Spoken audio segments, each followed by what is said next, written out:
Sprint 3! Week 5! That was just terrible. Hello and welcome to day 1, week 5 and sprint 3 of student development at the Doghouse. We've decided that we're going to change our name. Originally our game name was called Bosch Battles and we're temporarily changing it to Rumble Tumble.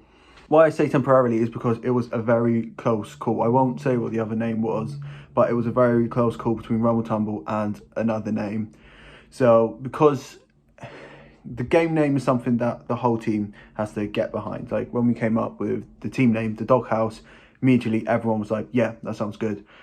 So we need to find something like that for the game name. But at the moment, we're just going to be settling with Rumble Tumble. Our main focus for this next 2 weeks is basically to get to a stage where we can easily go into combat for sprint 4. Now, I probably said that before, that the next week we're going into combat, but this time we really mean it.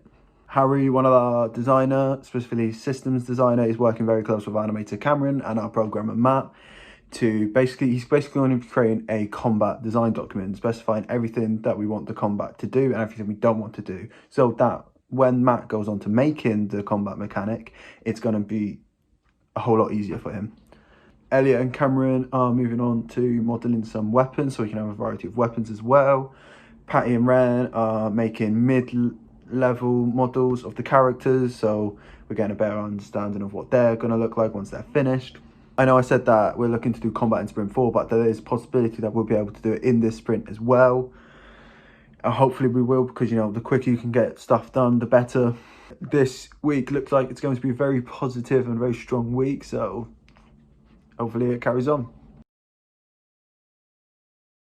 Day 2. Well, not every day needs like a special introduction.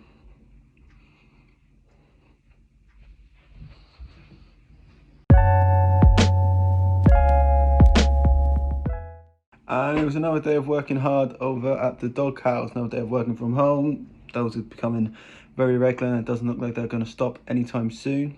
It is non-stop now. Cameron has decided that he's going to completely redo all the rigs for the characters, so he's been rigging away today. Patty and Ren have now started making the mid-level 3D models for the Orc and Dwarf. Cameron and Elliot have moved on to creating 3D models for the weapons, so we can have a variety of weapons as well. Harry's finished writing the combat design document. Yeah, Joe has now finished, I believe, he's finished the layout of the farm level. So, like I said, we're just making an extreme amount of progress now.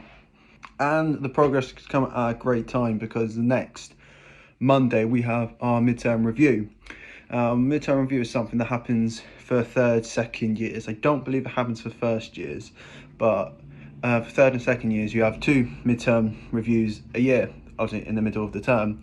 Terms go from September to January to about May, I believe it's May, but basically you have one in the middle of each term and you present your game, explain what it is just briefly, and then you actually show them your game. It happens with 2 lecturers, normally your team supervisor and just someone else.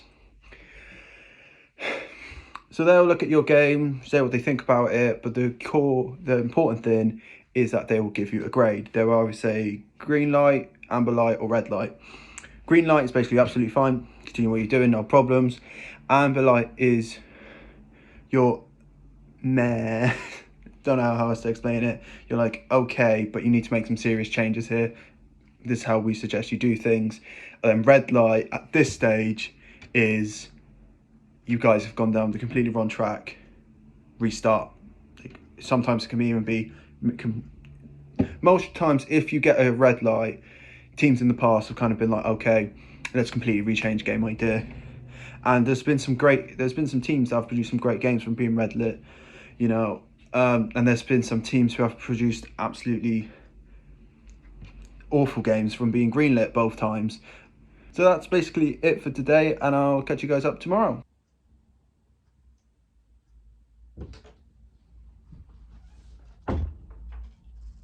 Day 3.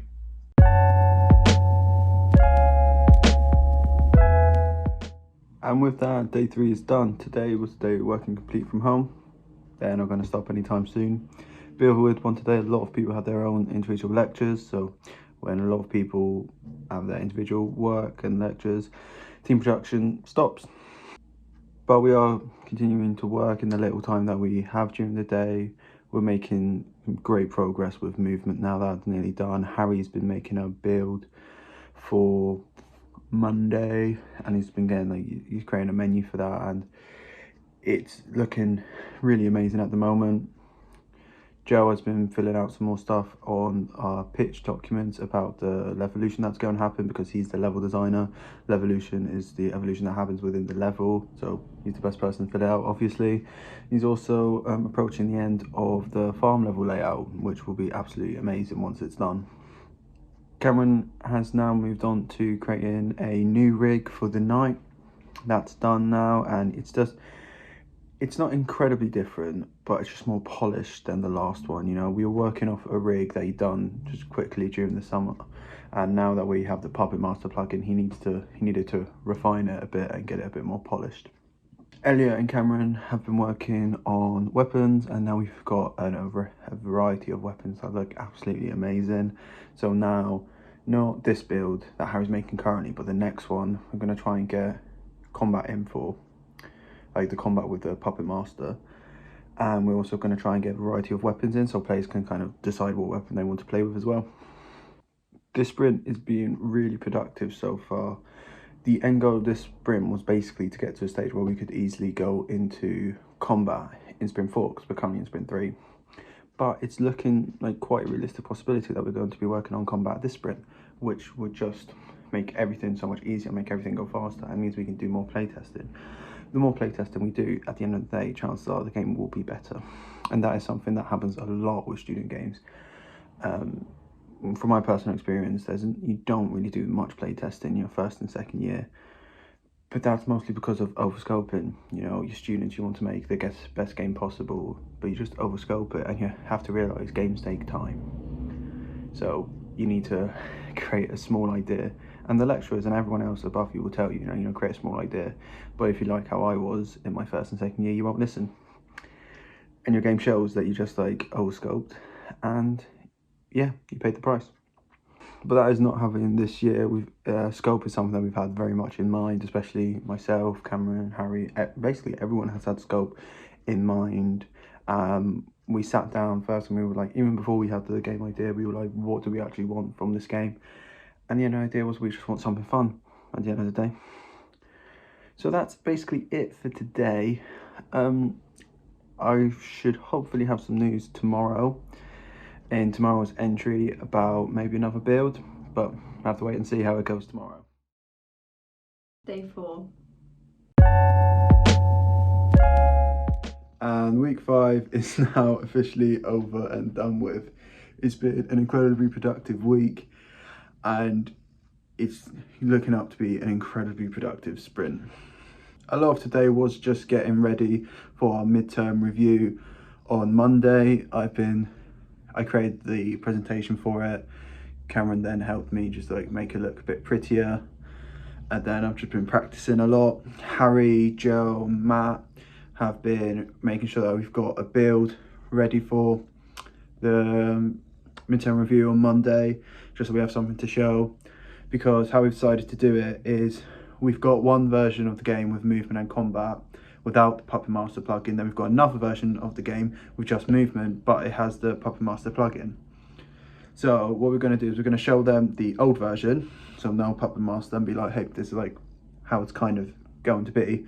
Then be like, a couple of weeks ago we found this plugin, we haven't had time to put combat in yet because it's a bit harder than we first thought, but here it is with just movement.